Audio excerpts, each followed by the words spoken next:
नमस्कार. काश्मीरचा विषय सोडवण्यातला सगळ्यात मोठा अडथळा म्हणजे 370व कलम. हे 370व कलम जावं म्हणून आपलं बलिदान देणारे, त्याच्या विरुद्ध आवाज उठवणारे हे डॉक्टर श्यामाप्रसाद मुखर्जी, मूळचे हिंदू महासभेतले.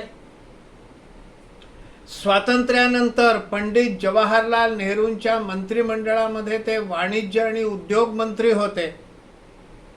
त्यावेळेला त्यांना इंडस्ट्रीज अँड सप्लाय मिनिस्टर असं त्या मंत्रालयाला नाव होतं. पुढे ते इंडस्ट्रीज अँड कॉमर्स मिनिस्ट्री झाली.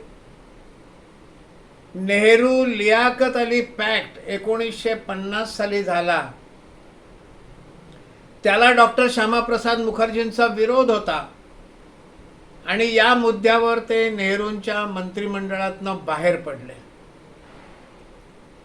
हिंदू समाजाचे विषय संसदेत मांडले जावेत असं त्यांच्या मनात होतं.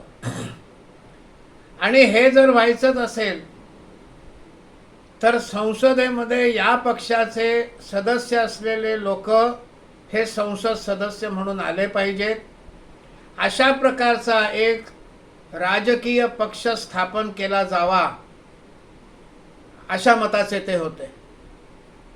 नेमकं त्याच वेळेला राष्ट्रीय स्वयंसेवक संघावरची बंदी उठली होती आणि राजकीय मंचावर संसदेमध्ये हिंदुत्वाचा विषय मांडणारी मंडळी असावी, संघाचा विषय सुद्धा राजकीय मंचावर मांडायची वेळ आली तर तो विषय मांडणारी मंडळी असावीत असा एक मोठा मतप्रवाह संघामध्ये देखील होता.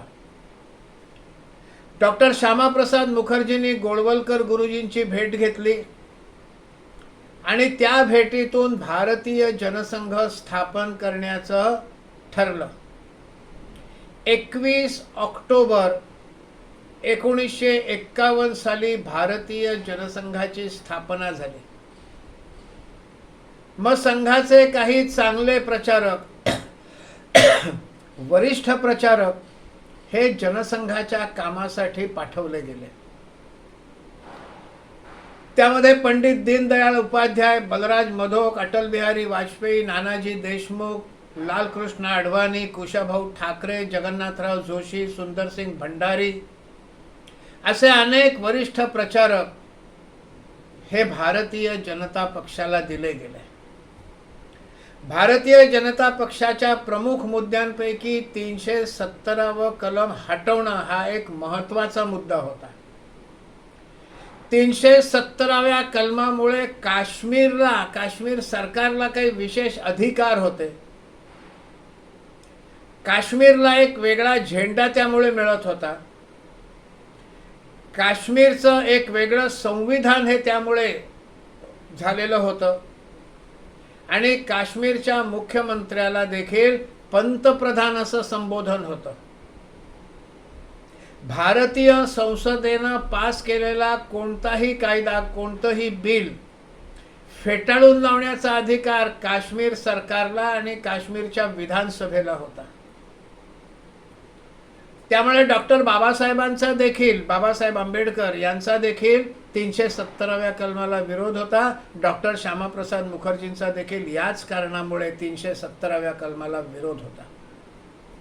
आणि त्यामुळे त्यांनी घोषणा दिली, एक देश में दो प्रधान, दो विधान, दो निशान नहीं चलेंगे. एका देशामध्ये दोन पंतप्रधान कसे असणार? दोन संविधान एका देशात असूच शकत नाहीत. दोन पताका, दोन ध्वज एका देशात कसे असणार अशी त्यांची घोषणा होती. आणि या 370व्या कलमाविरुद्ध आंदोलन केलं पाहिजे, आवाज उठवला पाहिजे. हा भारतीय जनसंघाच्या आणि नंतरच्या काळामध्ये भारतीय जनता पार्टीचा एक प्रमुख मुद्दा कायम राहिलेला आहे. तो त्यांनी कधीच सोडला नाही. आणि मग त्यासाठी आंदोलन करायचं ठरलं. त्या काळामध्ये काश्मीरमध्ये प्रवेश जर कोणाला करायचा असेल तर परमिट काढायला लागायचं. काश्मीर सरकारची परवानगी असेल तरच काश्मीरमध्ये जायला मिळायचं, परमिट काढायला लागायचं.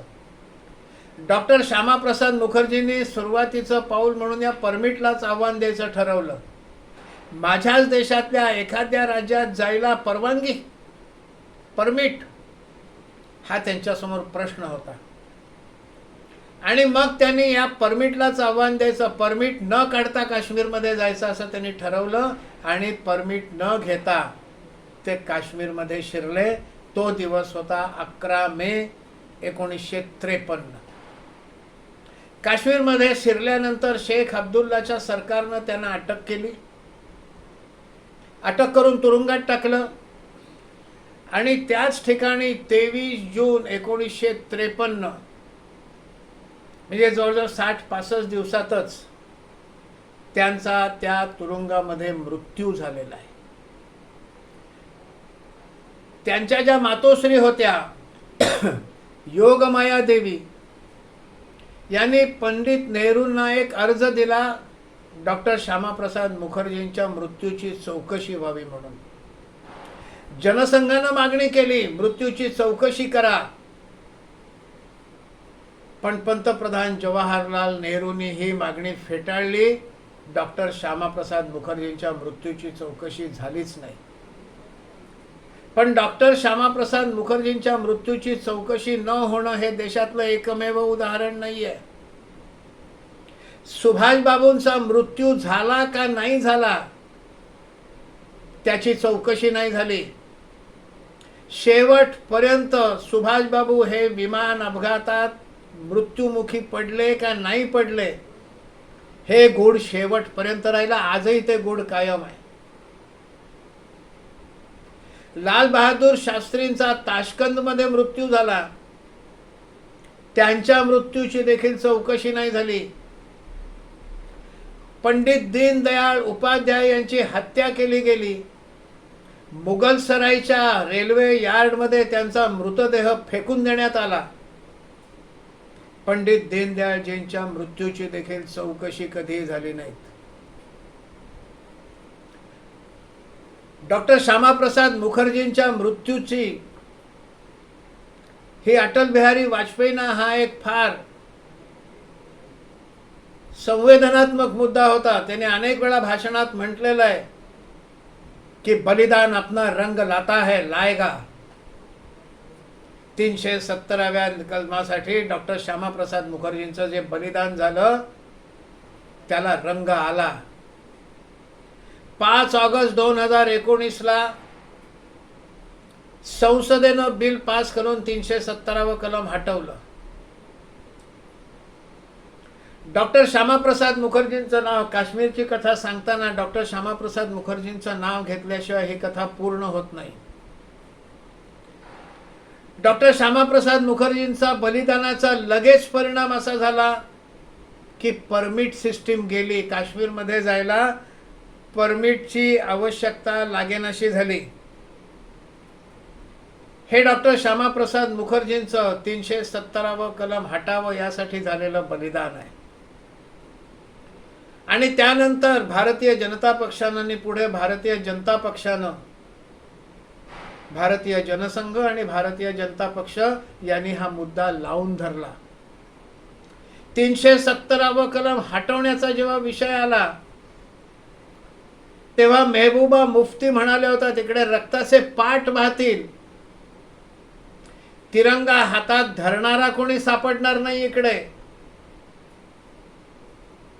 फारुख अब्दुल्ला म्हणाले की एका पाठोपाठ एक 100 मोदी जरी पंतप्रधान झाले तरी 370वं कलम हटवता येणार नाही, अशी दरपोक्ती त्यांनी काढली होती. 370वं कलम गेलं. तिरंगा झेंडा देखील काश्मीरमध्ये आज डौलानं फडकतो. रक्ताचे पाट वाढले नाहीत, रक्तपात झाला नाही त्यामुळे. आणि आज काश्मीर प्रगती पथावर हा पुढे जातोय. काश्मीर समस्या सोडवण्यामधले सगळ्यात मोठा अडसर म्हणजे 370वं कलम होतं ते गेलं. आणि त्यामध्ये डॉक्टर श्यामाप्रसाद मुखर्जींचं योगदान, त्यांचं बलिदान हे अत्यंत महत्त्वाचं आहे. काश्मीरचा विषय डॉक्टर श्यामाप्रसाद मुखर्जींचा उल्लेख केल्याशिवाय पूर्णच होत नाही.